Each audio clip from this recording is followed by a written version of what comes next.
এখানে ডাইনোসরের উপরে উঠে ছোট ছোট বাচ্চারা খেলাধুলা করতেছে। ডাইনোসরে কিছুই বলতেছে না। আসলে একটা পার্ক এটা।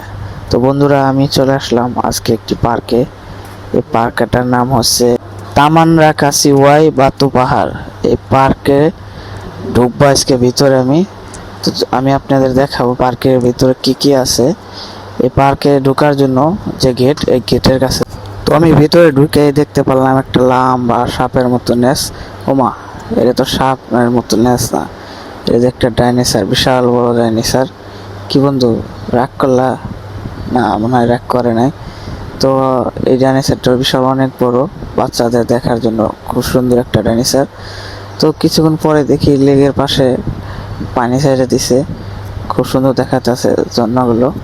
তো এই লেগের পার দিয়ে আমি এখন একটু হাঁটবো। আসলে লেগের পার দিয়ে হাঁটার একটা ফিলিংসই আলাদা, কারণ আপনি যখন লেগের পার দিয়ে হাঁটবেন তখন আপনার ভিতরে একটা ঠান্ডা ঠান্ডা ফিলিংস কাজ করবে। তো আমার পিছে আবার এই পাশে দেখতে পাচ্ছেন যেখানে আপনি উঠে যাইতে পারবেন ভিতর সাইডে। এখানে আছে বাচ্চাদের পিচ্ছল পাড়ার জন্য একটা খেলনা। এখানে উপরে উঠবে, উঠে ওই নিচের দিকে পিচ্ছল পাড়ে পড়ে যাবে শুকনার ভিতরে। বাচ্চাদের জন্য, এই জন্য শুকনা। এই যে পাশে বাচ্চারা খেলাধুলা করতেছে, এই যে এর ভিতরে দুইটা ঢুকবে, ঢুকে বাইর হবে। এই পাশে আবার আছে এই যে সেই ডাইনোসরটা, বিশাল বড় ডাইনোসর। এখানে একজন বাবু দেখতে আসছে, পিচ্ছি ও দেখতেছে। এই পাশে আছে আর একটা ডাইনোসর, এটাও মোটামুটি বড়ই। এটাও খুব সুন্দর একটা ডাইনোসর। এটার উপরে অনেক বাচ্চারা উঠে, এটার ভিতরে এই যে মুখ হা করে রয়েছে, এটার ভিতরেও অনেক বাচ্চারা ঢুকে বসে। এই পাশে আবার আছে এই যে মাঠের মতো অনেকখানি ফাঁকা জায়গা আছে এখানে। এটার ভিতরে ঢুকতে গেলে কোনো টাকা পয়সা লাগে না, এমনিতেই ফ্রিতেই ঢোকা যায়। এটা মূলত একটা বিনোদনের জন্য বানাইছে। এখানে সবাই এসে এই যে বিনোদন করতেছে, এই যে সবাই।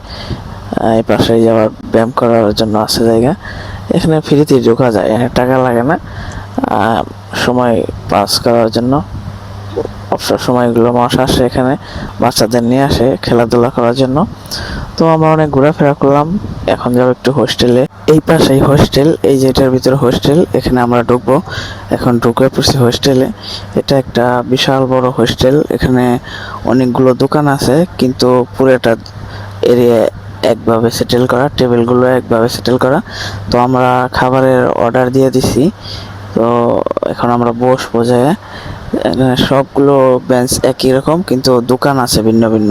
তো আমাদের খাবার চলে আসছে। এখানে আছে আপনার ডিম আছে, আলু আছে, শসা আছে।